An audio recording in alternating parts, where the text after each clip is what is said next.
6 minutes. That is how long a newborn wildebeest has to stand before the herd moves on without it. Not 15. Not 10. 6. Fail. And the plains do not pause to mourn you. Why such a brutal clock? Because a wildebeest calf is born into the single largest hoofed migration on Earth. Nearly 1.5 million animals in constant motion. Stillness is a death sentence. So, the calf's legs lock, buckle, lock again, and within minutes, it is running. But running is not the same as surviving. Not yet. Here's the first fact almost nobody knows. Wildebeest travel with zebra for a reason that has nothing to do with friendship. Zebras strip the tall, tough grass stems bare first. Only after that top layer is gone, can wildebeest reach the short, tender growth underneath. One species clears the table. The other survives on what's left. Neither could eat fast enough alone.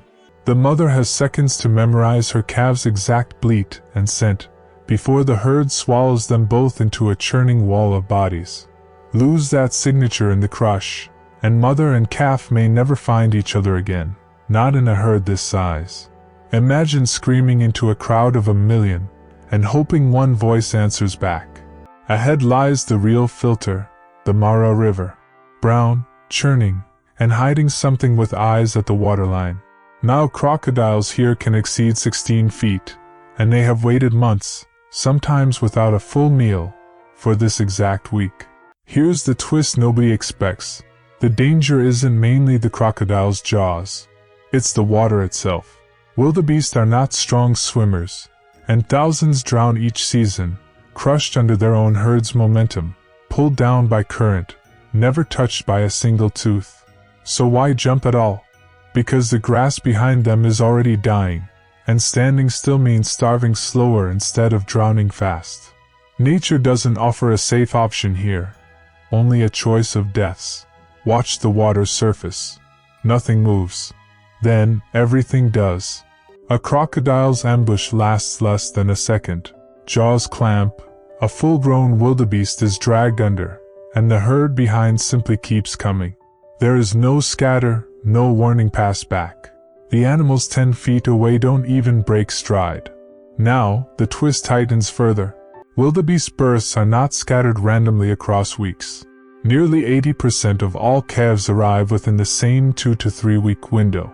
One bewildering, synchronized flood of vulnerable legs and open throats, all at once.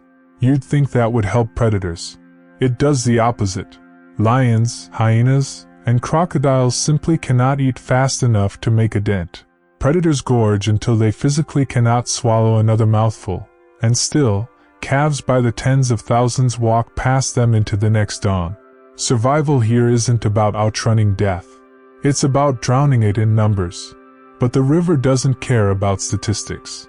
A crocodile explodes from the shallows mid-crossing, and the herd's front line detonates sideways in panic. Hooves that were driving forward now drive down, into the backs, the necks, the skulls of calves too small to fight the current of bodies above them. More die crushed by their own kind in these seconds than by any set of jaws. And here is where the darkest truth surfaces. Even a mother who successfully crossed, who kept her calf alive through the crocodiles, through the current, through the stampede, can still lose it in the chaos on the opposite bank. Swallowed by a wall of identical brown bodies, her one memorized voice drowned out by 1 million others screaming the same note. Picture it. A calf standing in wet mud, surrounded, calling into a wall of strangers who all look exactly like its mother. Hundreds of heads turn, but none of them are hers. This is the moment survival odds collapse fastest, not in the river, but in the seconds just after it. Somehow, impossibly, most still find each other. A grunt matched to a grunt, a scent matched to a scent, in water still pink at the edges. This is not mercy. This is mathematics with a heartbeat. The final cruelty is this. The calf that survived the 6-minute clock, survived the crocodile, survived the current, survived its own herd's panic, will do this again. Same river, same crocodiles, a year older, a year hungrier. Every single year, for the rest of its life. That 6-minute clock at birth never actually stops ticking. It just resets, river after river, year after year, until one crossing it doesn't. The calf that stood in 6 minutes will one day stand at the edge of that same brown water, remembering nothing of its own first crossing, and jump anyway.